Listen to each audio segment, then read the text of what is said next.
Welcome to the first episode of F1 Origin Stories. In this episode, we'll be talking about Zhou Guanyu, who is Formula One's first ever Chinese driver. Zhou Guanyu was born on May 30th, 1999 in Shanghai, China. This makes him 25 years old.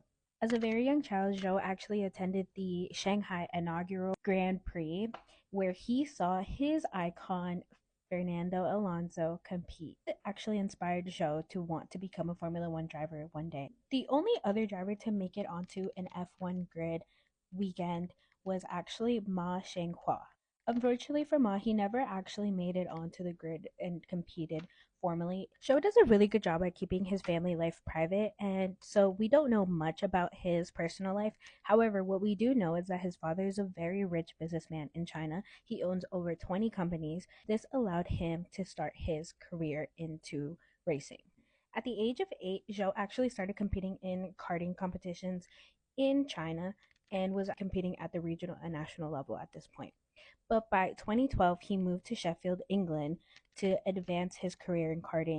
By 2013, Zhou actually joined the Strawberry Racing team in Sheffield, and this allowed him to compete in the Super 1 National Rotax Max Junior Championship.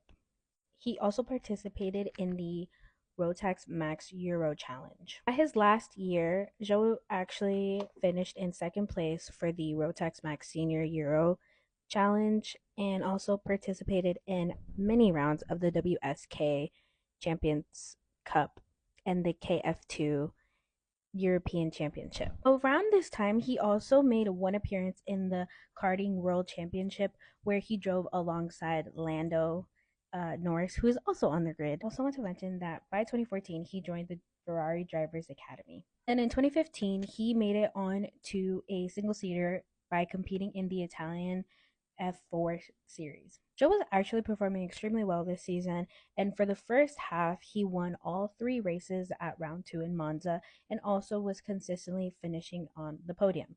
However, he was unable to keep up this energy. He actually finished in second place, so I made it sound a lot worse than what it was. But he also won Best Rookie that year. He did make some appearances in the German F4 series as well and finished on podium during Spielberg and Spa. For the next season, he joined Formula 3 and moved to a new team called Motopark. He had a great opening start of his season. However, he was unable to keep up his momentum and ended up finishing 13th place for this championship. Due to that, his following season in Formula 3, he moved back to his old team, which was Prima Racing. I hope I mentioned that earlier. He was in Prima during Formula 4.